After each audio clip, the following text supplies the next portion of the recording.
All right, good evening, everyone, and welcome to Astronomy on Tap Atlanta. Woo! I am your host, Justin Robinson. Thank you so much for joining us for our secondary event of July. This time, we couldn't come up with a topic, so we figured that we'd just talk about everything. The speaker tonight is a rising second-year astrophysics, excuse me, I'm not an English major, astrophysics PhD student from Georgia State University, Mahir Patel. Please give him a round of applause.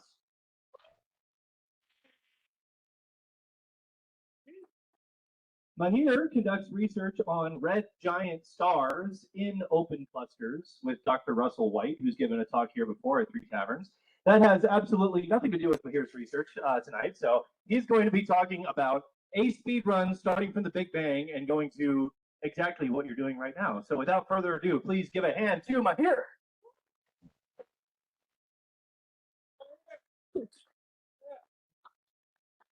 All right, good evening, everyone. How's everyone doing? Nice. Okay. All right. My name is Mahir Patel. Thank you, Justin, for the fantastic introduction. And today we'll be doing a speed run starting all the way from the Big Bang until breakfast. So without further ado, let's get started. Okay, but what was the inspiration behind the talk for today? Well, look no further than this clip. If it loads. Oh, oops. Whatever. Okay, sure. No clip. No clip. I don't know where the clip vanished, but we'll skip over. Some of you guys may have noticed the title of my talk says The Theory of Everything. Unfortunately, my talk has no relation to this movie whatsoever. This movie stars Stephen Hawking, and no Oscar winners tonight, unfortunately. But instead, what we'll be doing is go through 13.8 billion years of history instead. Maybe that might make up for it. I'll let you guys be the judges. Anyways, let's begin. All right, so this is going to be our handy-dandy roadmap for pretty much the entirety of the presentation today. We'll be starting all the way from the Big Bang, from where everything began, going through different ages, such as the age of leptons, bunch of weird names. We'll go over it. I'll make it easy on you guys. And eventually we'll reach the age of stars and galaxies, where you had breakfast this morning. So pretty much the entirety of the 13.8 billion years will be crossed within the next 30, 40 minutes. So, but how am I going to do this? Well, someone whose name I cannot mention allowed me to borrow his time machine.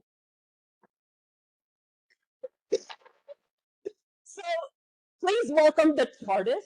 This is the most powerful machine in the universe. This will allow me to go through anywhere and everywhere through time and space, which is pretty convenient for what we want to do tonight. It also has several other cool features, which I'll talk about in due time. Get it? It's a bad joke. I'm going to continue. So, starting from the Big Bang, where it all began, picture this. Every speck of matter, every galaxy, every planet, every beer that you ever drank, everything squished into one singular tiny point.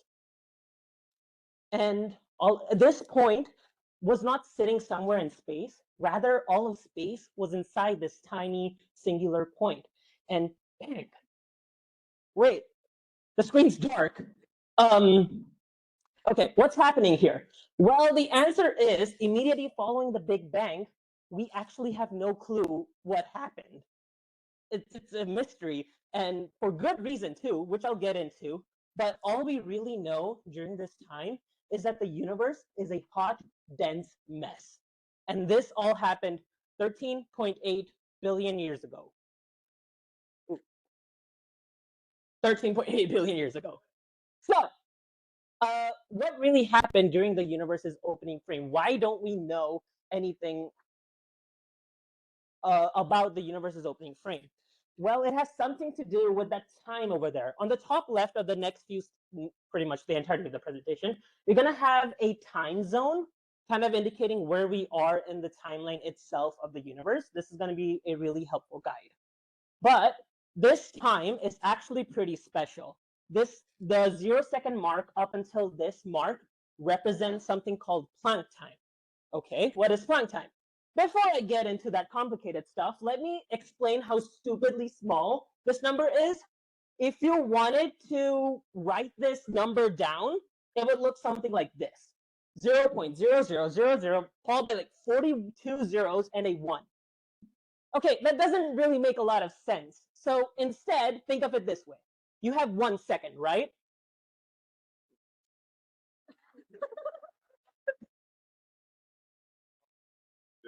Okay. Jesus.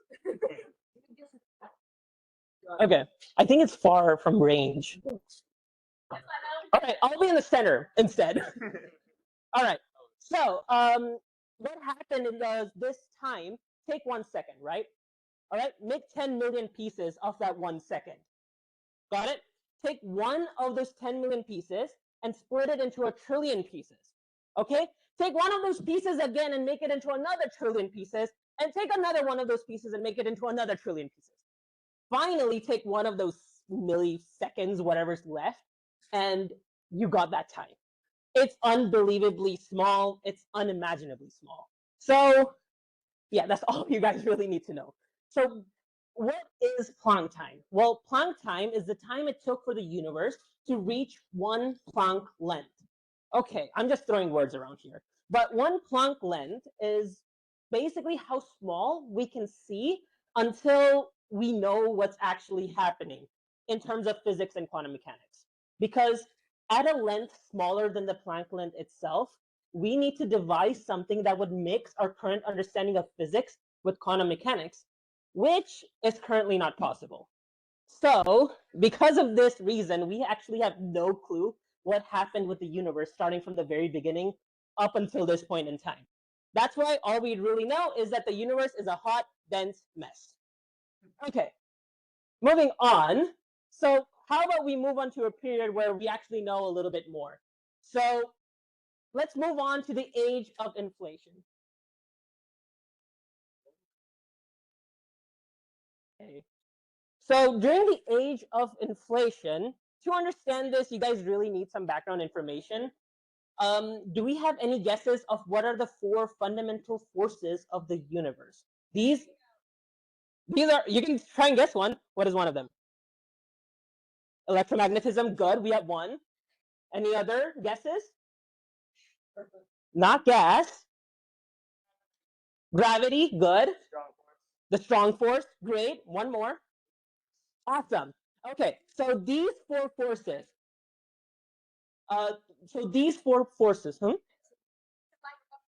Oh, yeah, I'll talk about it. Yeah, I'll speak them up. So the 4 fundamental forces of the universe are the gravitational force, the electromagnetic force, the strong force, and the weak force. And these 4 forces are the building blocks for every single other force that we know of in today's universe. And this is really important for pretty much understanding how the universe turns out to be the universe of today. And because of that, we're just going to do a brief overview of what those 4 forces are.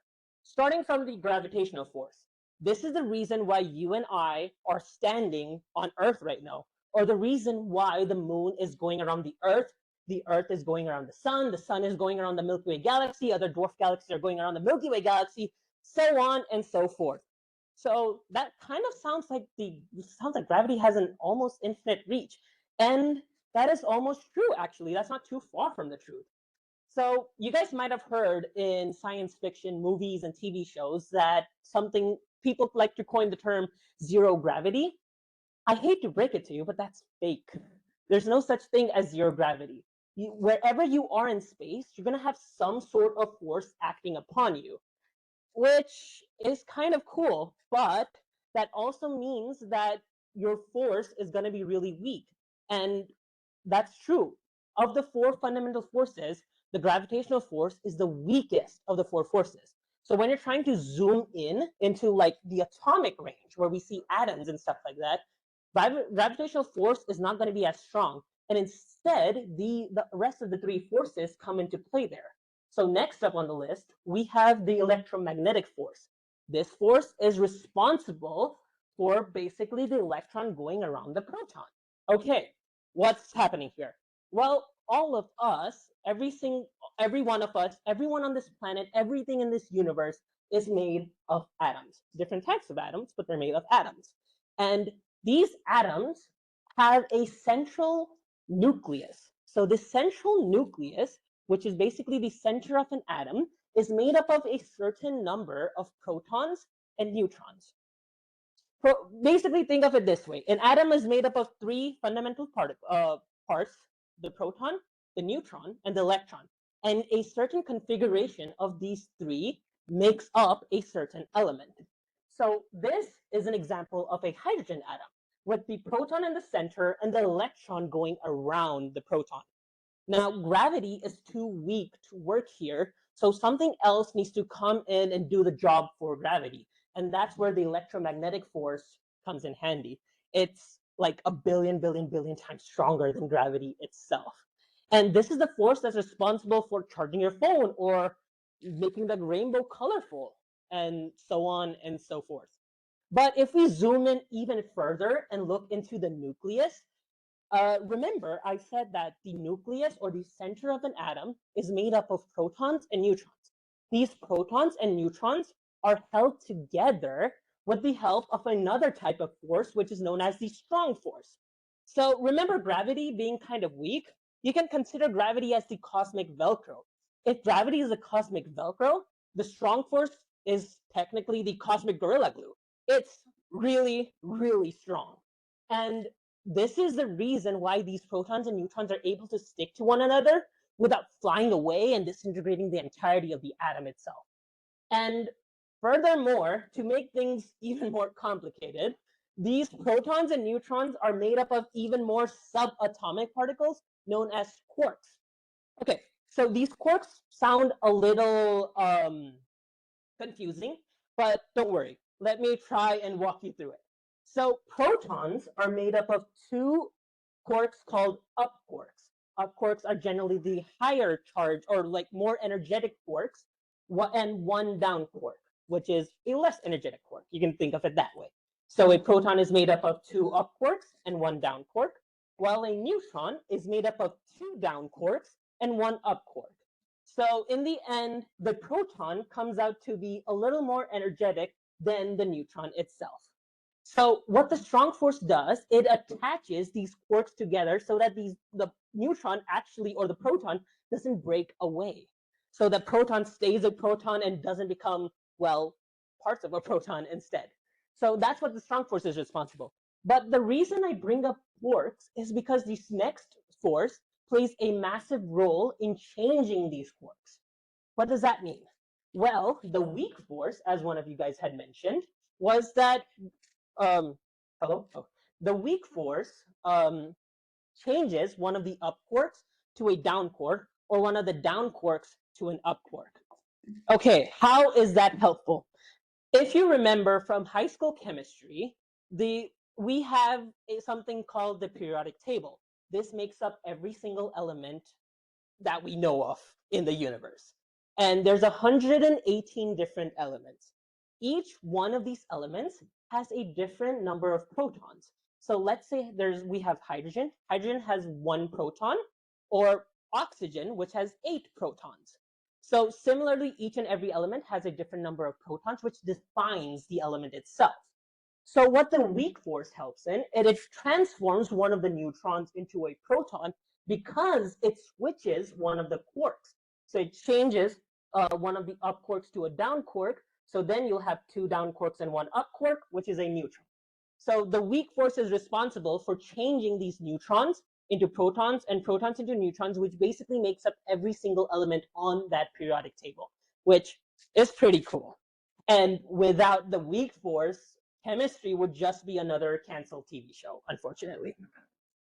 All right, so we should now move on, since all of you guys have enough background information to basically learn about the entirety of the universe.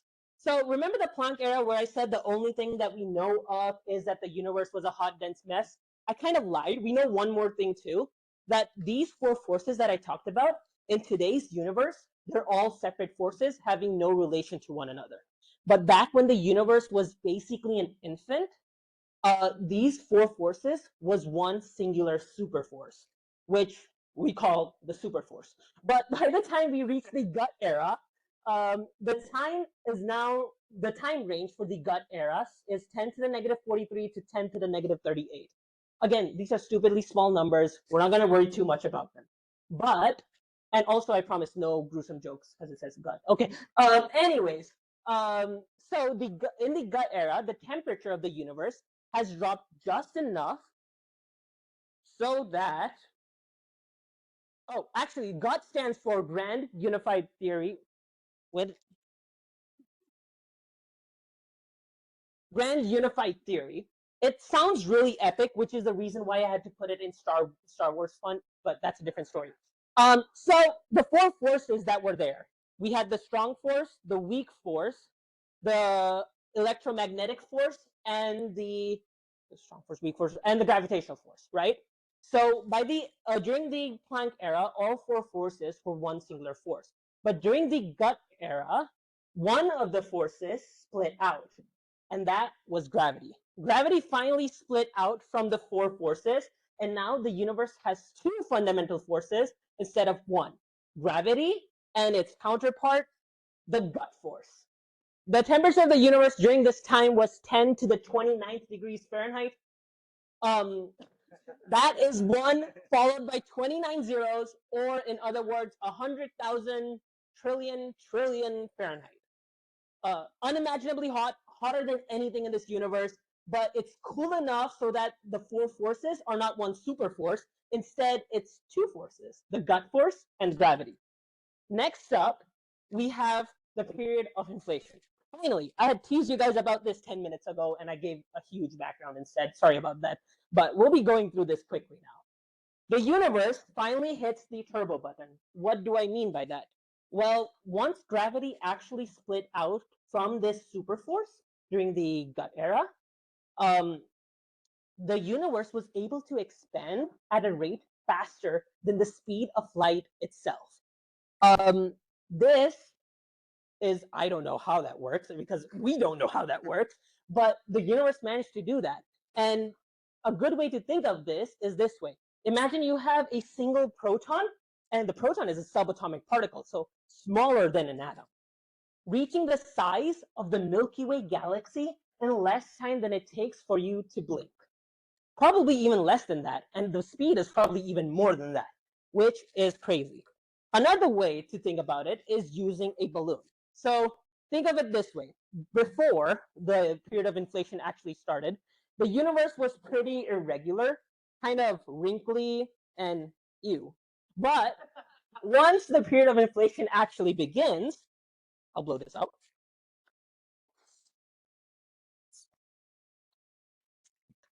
The universe actually became much more uniform than it was before. And it looks quite a lot more smooth than it was before. And this is the same concept that happened during the period of inflation. And the really cool thing is that during the period of inflation, this sparked up random jitters of energy, which basically planted the seeds for the upcoming stars and galaxies to come, which is kind of cool. Anyways, so let's go back to our roadmap, and we finished the age of inflation. That's pretty much all that needs to be talked about. Actually, I lied. So, the period of inflation, let me go back to the previous slide, if possible. The period of inflation lasted from the, yeah, the period of inflation lasted from the 10 to the negative 38 second mark to 10 to the negative 32 second mark. Sounds pretty small, but this is important because after this time period, the universe's expansion rate did decrease, but stayed constant until a certain point of time, which we'll get into eventually. But at this point in time, and up until that point of time that I'll talk about, the universe's expansion rate remained relatively the same. So now we can go back to our map, and we can now move on to the next stage, which is the age of leptons. Okay, that sounds like a really weird, hard word. But what is the age of leptons? Well, remember, back when the Big Bang was still happening, the universe's age was 10 to the 32 degrees Fahrenheit. Okay, that's 1 followed by 32 zeros. But the temperature by the end of the inflation, once inflation ended, the temperature of the universe dropped to 10 to the 27 degrees Fahrenheit. This is actually a significant jump than one might realize, because think of it this way. Let's say the temperature of a certain object is 1,000 degrees Fahrenheit, and it drops to 100. 1,000 has 3 zeros, 100 has 2 zeros. The drop from 1,000 to 100 is about 900 degrees Fahrenheit. But let's say you have 10,000 and you go to, well, 1,000. That drop in temperature would be 9,000. 9,000 is significantly larger than 900 itself. The same concept carries over to these really humongously, unbelievably large numbers. And this drop from 10 to the 32 to 10 to the 27 is insanely large, is what I'm trying to get over here. So yeah, this was a massive drop in temperature. And because of this, remember the universe at this point has two fundamental forces. The forces split once again into three forces. So gravity, oh, sorry. Can you go back one? Yeah. So, and one forward. Other way. Yeah. So gravity now splits away from the three forces that were there, the gut force. And now the universe has three fundamental forces: gravitational force, the strong force, and the electroweak force. The electroweak force is basically a combination of the electromagnetic force and the weak force together. And at this point, the universe was basically a hot bowl of soup of leptons. Now I can explain what leptons are. Leptons are basically what we like to call a mixture of electrons, positrons, quarks, photons, and neutrinos.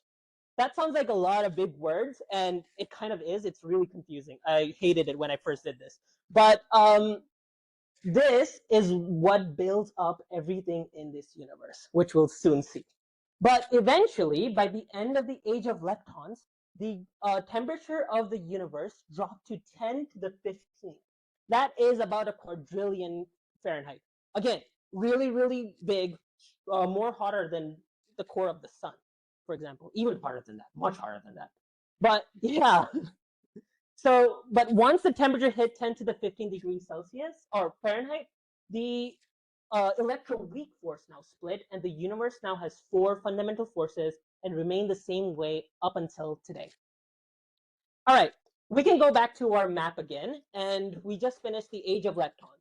The universe is now a soup of electrons, positrons, quarks, photons, and neutrinos. But now we can move on to the age of nucleons. Now, the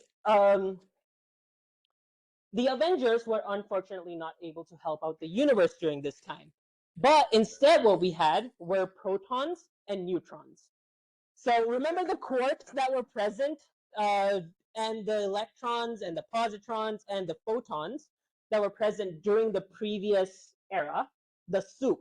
The temperature has cooled just enough so that these quarks can now come together as one singular quark. And once they do that, we are left with protons and neutrons.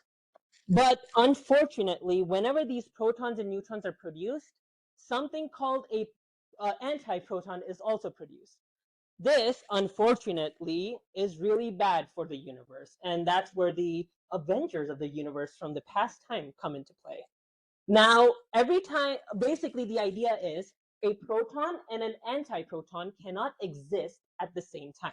Whenever they're in their vicinity of each other, they're gonna attack each other and destroy each other.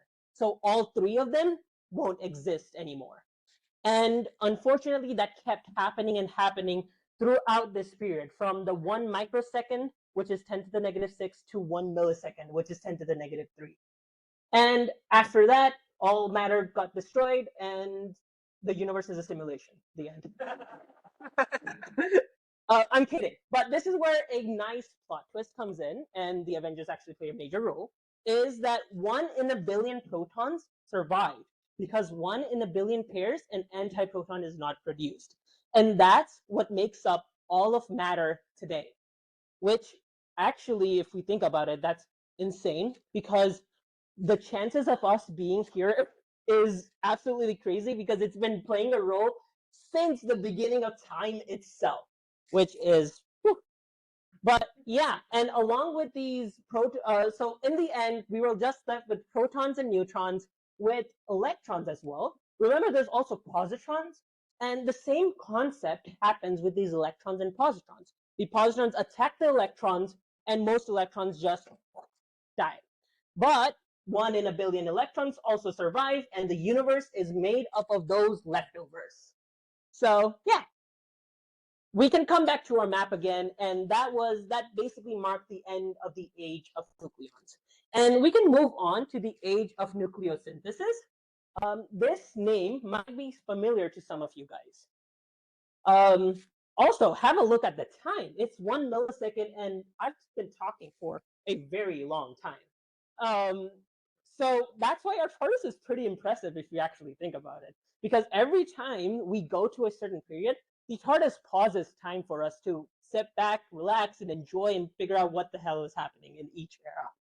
So, what happens in the age of nucleosynthesis? You guys may be familiar with this word. This is a process that happens within stars today. But back then, when the universe was yay small, it was happening everywhere throughout all of space. And remember the protons and neutrons that were left over, the nuclei that were left over from the previous era, from the age of nucleons? The temperature has now dropped even further, and this has now allowed these protons and neutrons to come together as one, which is a very good thing. This ends up making really heavier nuclei, which is important because that's what makes up every other element, right? A different number of protons and neutrons makes up every other element. So the strong force is doing its job. That's great. So it does keep doing it, but remember, even though the temperature has dropped, it's still really hot. So because of this, the protons and the neutrons start to just split away again. And this is not great, unfortunately, because these heavier nuclei keeps crashing into one another. And because of this, we enter something known as the 5-minute freeze era. What do I mean by that? Well, because of the constant smashing of the nuclei, most nuclei that were present in the universe was just hydrogen. Hydrogen just has one proton. So protons were just split away. So these single protons just became hydrogen nuclei. Note that these are not atoms yet. These are just the center of these atoms. And 75% of the universe is just this. But followed by some helium did manage to survive. Some of them didn't get knocked away. So that's why about 24.5% of the universe during this time was helium. And what about the rest of the 0.5? Well, deuterium and lithium made that up. Deuterium and lithium are basically a little bit more heavier particles, and they are the really lucky survivors of the universe during this time. And a fun fact, the helium that was produced during this time is the same helium that you use in your party earlier. So every party balloon ever blown uses the helium that was produced during this time, which is crazy. But yeah, and the universe's composition pretty much stayed the same way ever since. Okay, we can now move on to a different age called the age of ions. A little note now, you're going to pass through a lot of time without too much really happening, and the age of ions is a fantastic example of that. So, something called the cosmic fog now appears. What is this cosmic fog? Well, think of it this way. There are electrons, there's a sea of free electrons everywhere, right? Now, this sea of free electrons is among lots of different atoms pretty much everywhere. And remember the atom nuclei pretty much everywhere. Remember the nuclei that were produced way back when? Uh, by way back when, I mean a few minutes ago, according to that time. So what happened is that these free nuclei that are there, they're trying to snag the electrons and try to make it their own. So they're kind of like snatching an electron and trying to turn into atoms. But unfortunately, they're not able to do that. because the temperature is still really hot. Every time they try to do that, a photon comes in because it's so hot, it's so energetic. A photon comes in and knocks off an electron every time a nuclei tries to snag an electron. And this keeps happening for the next 380,000 years. There's just a cosmic fog of nothing happening pretty much for the next thousands of years. So we're just going to skip past this period and go to a period where something does happen. And that's where we make our way to the age of atoms. Okay, so the age of atoms. That kind of spoils what's happening next, but finally these nuclei are able to capture these electrons and make it their own, and this is great. So what's happening up until now? So the universe was in a state called, well, the universe up until now was opaque. What do I mean by that? So let's say you stepped out of the TARDIS up until now, and you looked at your hand right in front of your face, you wouldn't be able to see your hand. That's what I mean when the universe, that's what I mean when I'm saying that the universe was opaque. So during the epoch of recombination, epic name, my jokes are terrible today, but during the epoch of recombination, we see this beauty of a map. This is known as the cosmic microwave background. And this map is the reason why, well, this map is one of the reasons why we have a Nobel Prize in astronomy. And how did we get a Nobel Prize for this? It's because of pigeon poop.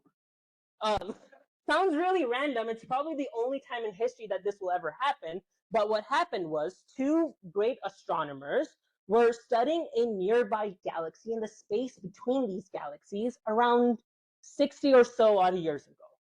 And what happened was every time they recorded a measurement, they saw a weird but uniform background noise. And they couldn't figure out why for the life of them. So they went on to investigate the top of this satellite to see what's wrong with it and realized, wait, there's pigeon and pigeon poop all over these satellites. Maybe that's the culprit behind this background noise. They removed all of that stuff and were like, okay, this should solve the problem. It didn't. There was still a consistent background noise, and they still couldn't figure out what was wrong or what was causing this background noise until they came across a recent theory published by people at Princeton where they saw that there was a theory, like if the Big Bang was actually true, if the Big Bang theory was actually true, you would notice this some sort of background noise in the microwave. And they realized, oh shit, that's it. That's exactly what that is. And that's how pigeon poop led to a Nobel Prize. But this right here is the cosmic microwave background, and this image actually says a lot because the structure that you see here, the structure of the universe has remained almost the same ever since this time period, which was when the universe was only 380,000 years.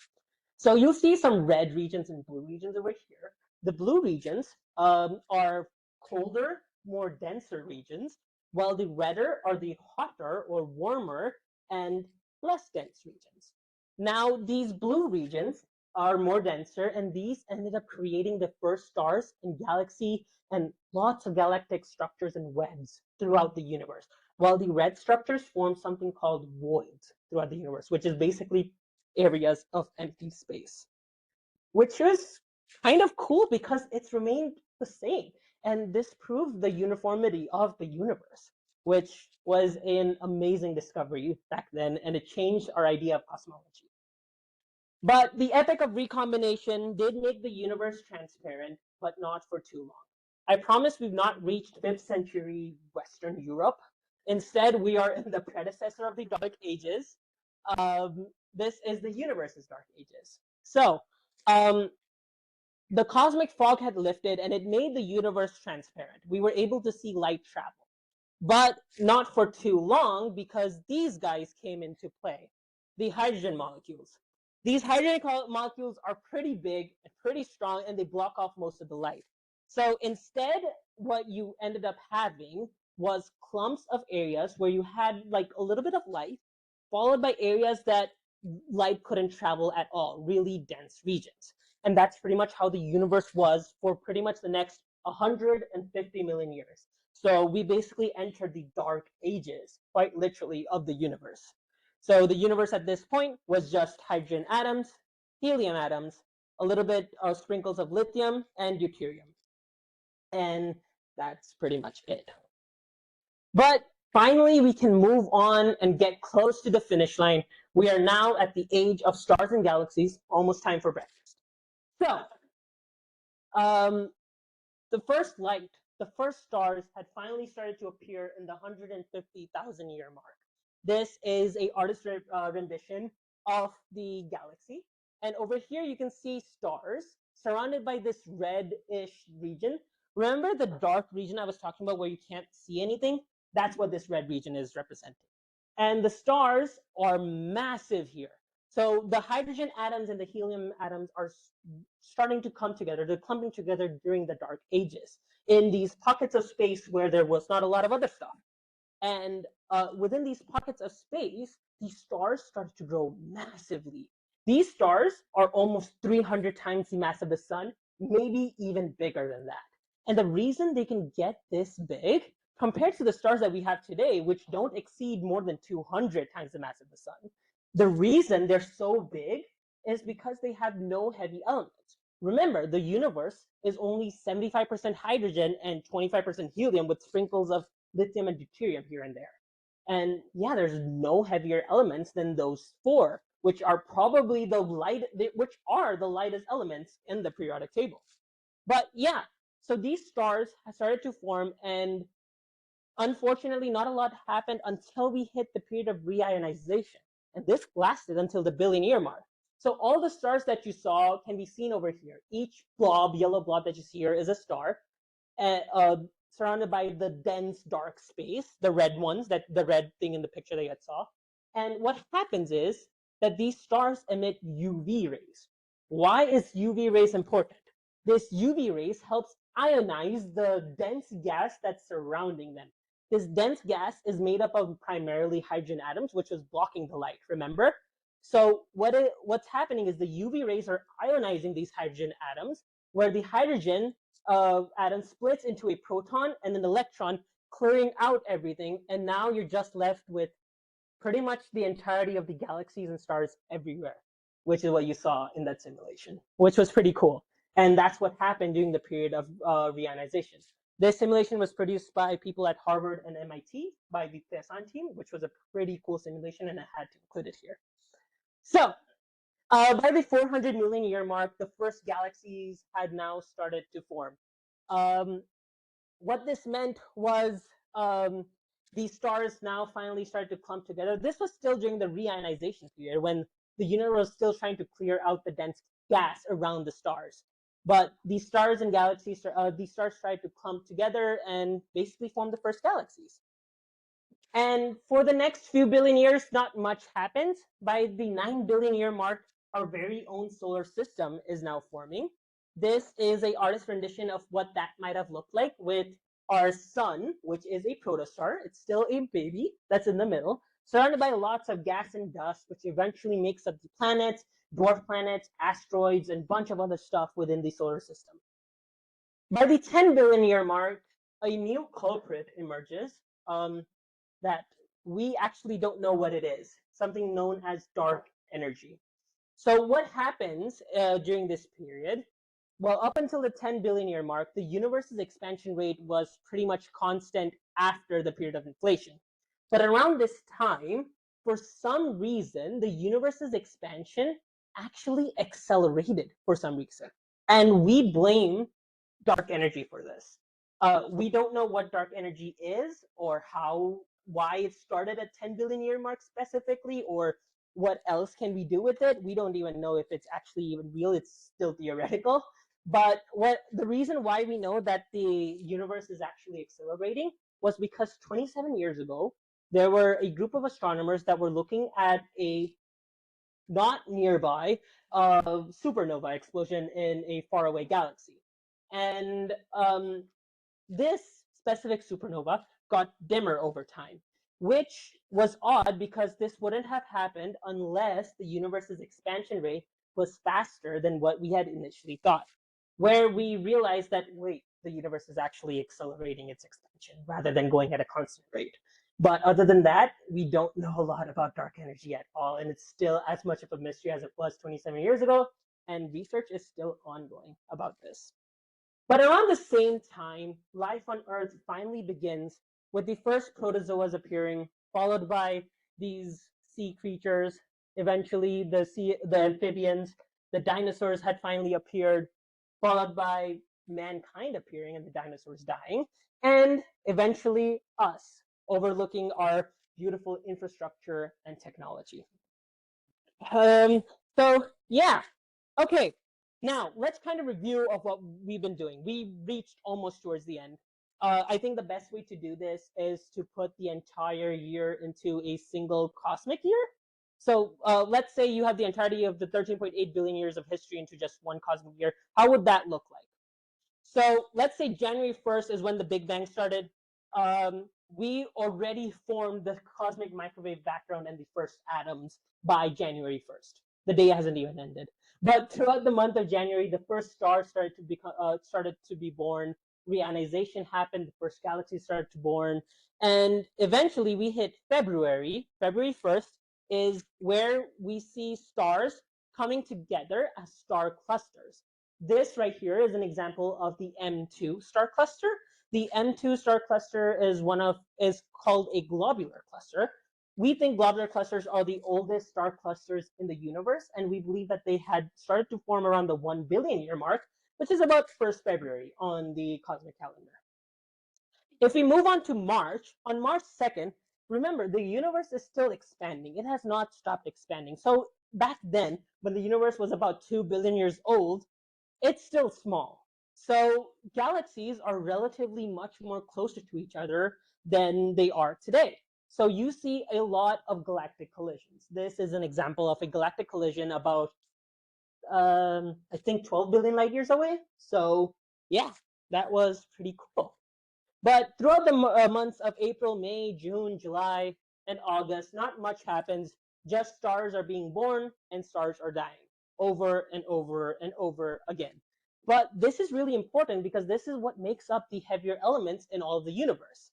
So these heavier stars, if you had attended previous Astron Tap Talks, you would know that these heavier stars make up the heavier elements like iron or nickel and all sorts of other different elements. So really important for us being here too. But by the time September rolls around, on September 3rd, our solar system starts to form. And within a couple of days, by September 22nd, life on Earth begins, which is pretty cool. And again, not a lot of stuff happens until December 17th, when the first fossil that we ever discovered was found, probably lived around 500 million years ago, which is around December 17th. And by December 26th, the dinosaurs had finally appeared and they started to rule over the Earth. But the reign didn't last long, as they died in 4 days on December 30th. And by the morning of December 31st, the first mammals had now started to appear. And by December 31st at 11:59 p.m., dun, dun, dun, you had breakfast. And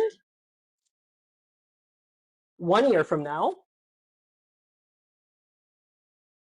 the theory of everything, a speed run from breakfast to beyond. I'm giving another talk next summer to talk about the future of the universe. But yeah, thank you. You're not my friend. That's not. You want me to run?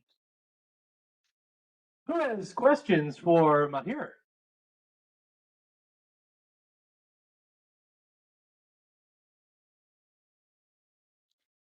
Hi, I love this talk.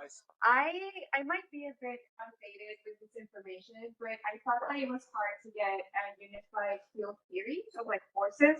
So I'm wondering if that has changed and what is some of the new evidence. But yes, all of the forces work together. Wait, sorry, I didn't get the question. Like what has been some of the evidence that all of the forces at some point were unified? Yeah.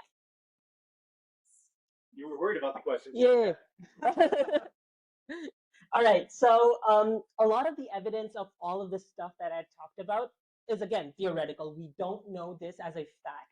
But we have a pretty good idea, and like 90% sure that this is what happened, is because we have something called particle accelerators throughout the world. There's many of them, but the most prominent one is CERN. And CERN is one of the most powerful particle accelerators we have. And basically, these particle accelerators can basically reach these extremely hot temperatures. And what we were able to do is we were able to see what really happens during this period. And we saw that, wait, all these forces were actually unified. And that's why we were pretty sure that when the universe was about yay hot, it was one singular force. Hope that answered your question. Yeah.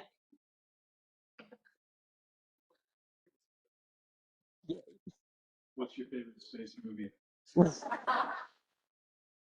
Kind of cliche, but Interstellar. That's the correct.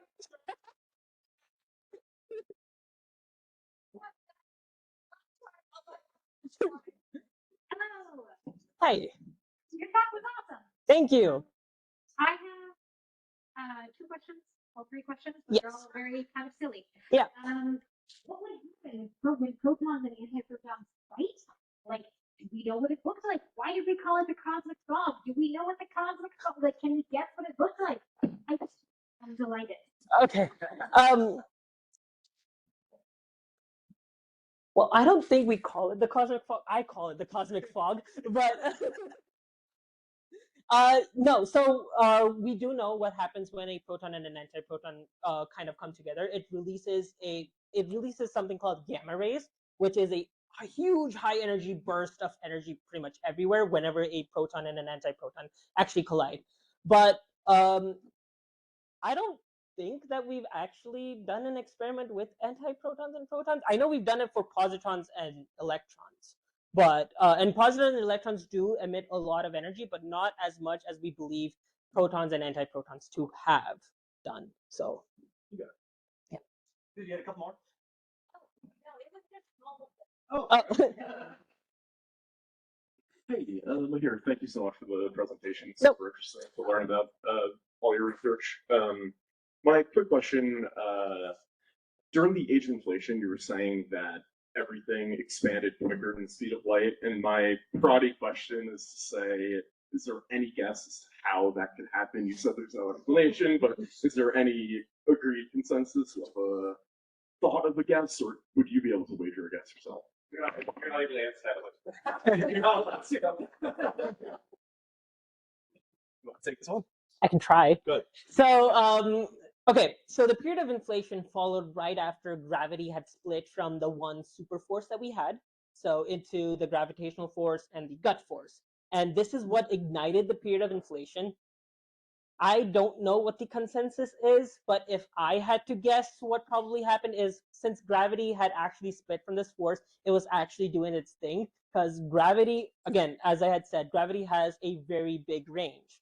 And maybe because of that huge range, it was expanding the universe at that rate. But do you have any? That's not bad. Yeah. Yeah. He studies SARS. We're pretty sure that we know how all four of the fundamental forces work. For the past 100 years, we've tried to prove Einstein's view of gravity wrong, and up until then, we haven't been able to. So that makes me think that he's probably a pretty smart dude. And we've been able to figure out all the other fundamental forces, and so we go into our computer and we try and model the whole universe and say, okay, well, if we figured out everything nowadays, just put them all into place, rewind time, and then let's see if we can make the Big Bang happen like we observe it to happen. The answer is that doesn't happen. And so either gravity, our understanding of gravity is wrong, or our understanding of the other three fundamental forces are wrong, or we say, well, we can make our models of the universe match current day observations if we just make the universe expand a little bit quicker at the beginning. So is that real? Probably not. But then again, no one else has been able to come up with a better idea. So as of right now, we're stuck with this band-aid, this duct tape at the beginning of the universe. But we figured everything else out. Everything else is fine. It's just that one little thing that we haven't been able to figure out. If you do figure it out, there is a fat Nobel Prize waiting for you the other end. Yeah, I have a question. In full disclosure, I did fail AP chemistry. Not class. You're fine. But I was wondering if you could talk a little bit more about like pre-Big Bang, with the theory of, and you can tell me to pound sand. That's totally fine. Just like if that like kind of circular dot is just there until it explodes, the general theory behind that, and just kind of like more of the consensus of the academic community. Good book. Want to tag team this one, I guess? Sure. So,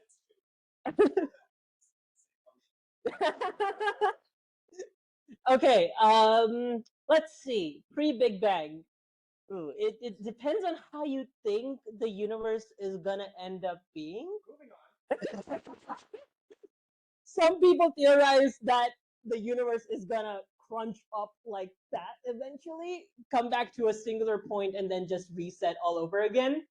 And that's how the Big Bang started. I don't have opinions on this yet. I might in 1 year, but honestly, no one knows, because during that certain period of time, it was the Planck time, and to actually understand what the heck's happening during that time, we need to figure out a way where we can mix quantum mechanics and physics together. Yeah. We don't know. If you think of all of our collections of every theory that we have about every physical phenomenon together, it's a language. There's sentence structure, there's verbs, there's adjectives, there's nouns, there's everything, there's pronouns, there's everything else. The language that we built doesn't have a word or a phrase to say anything about what happened before the Big Bang. We just don't have it. So then the theoretical community has gone to say, all right, well, it's probably it's more probable that there's more than one universe as opposed to just there being one. That's an easier solution than saying what happened before the Big Bang. There are children in here. I don't know. I was about to say something. Never mind. I don't know. Back over there.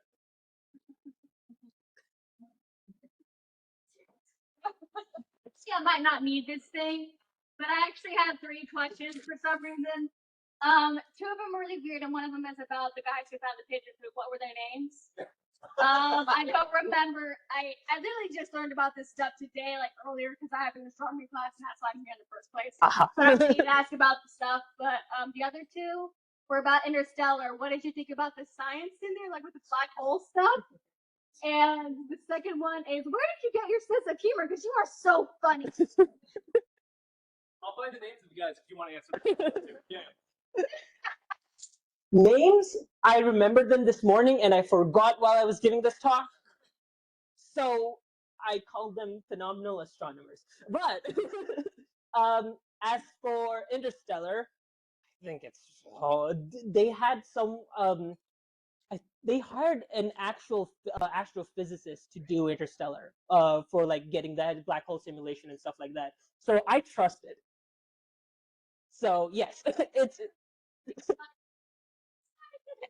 and my sense of humor, it's my dad.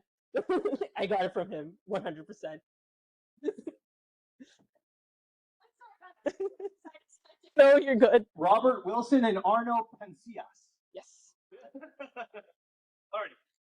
Let's go back over there.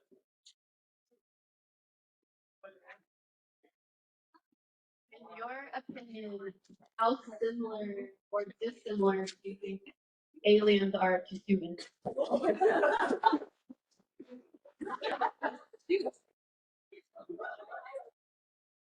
Wait, do aliens actually exist? That's up to you. So, I don't know actually. It's anyone's guess, to be fair. And to be honest, I don't even think aliens exist. I mean, the universe is humongous. Maybe they do, but no idea. Probably might look like us. Maybe they look like aquatic creatures because all of us came from sea. So maybe life actually begins from sea, and maybe a certain alien species never evolved out of the sea and just remained in the sea. So maybe we look like fishes somewhere else. I like whatever movie that was made where they had an alien that escaped from Area 51, and the alien's like, yeah, the reason why all the alien drawings ever since then look the same is because they've all based it on me and I've been hidden. Like, I like that one best. Let's do one more question. You have your hand raised. Do you still have a question? No, What is your favorite time period that you talked about? And could you come back when you have opinions about the earlier question?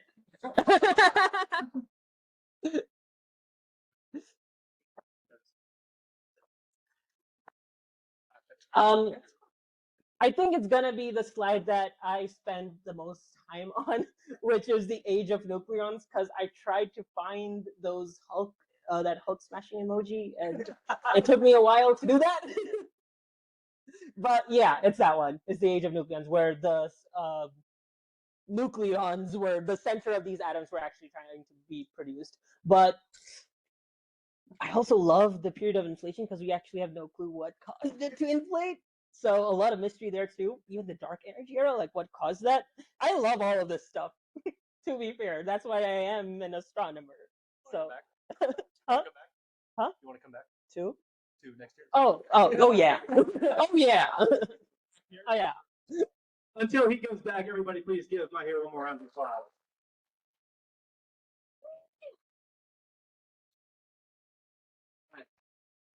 I have no idea what's been going on with the weather, but if we can see stuff in the sky, we'll have the telescope out there. So thanks so much, everybody.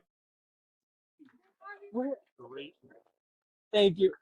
I missed it. I wanted the Fantastic Four one. This slide did not update. The second that happened, I was like, that's probably the issue. So for running with it and still being great, even though the clicker was doing whatever. It was weird because it's working. The thing's on. Every fifth click it worked. Here's the thing: we've had the computer in the same place since we started. So for almost 2 years, it's been fine. So like, I don't know. It's you. You can tell us Jeremy. Jeremy? Oh, hi. How's it going? Thank you. Hey. Huh? The telescope is gonna be outside. Yeah. 10 minutes. Huh? I'll be out there. Yeah. Just him is my lab group. Yeah. Jeremy Mounty. So basically, our department is kind of like a mixture. Everyone's just together as one, so we're not like really separated by lab groups. He's just another professor in the department, and he's responsible for all of these events. Yeah, and we have an event every month. Someone from the grad department presents. Yeah. So. I don't remember. I think he's presenting next month. You're right. So, yeah. It's a monthly event. You guys should come. It's really fun. Gonna be here next time? Yeah, I'm gonna be here next time. Drink anything yet? I haven't drank anything yet. I'm probably not gonna drink tonight. I'm gonna go dry. But next time for sure. How's it been? It's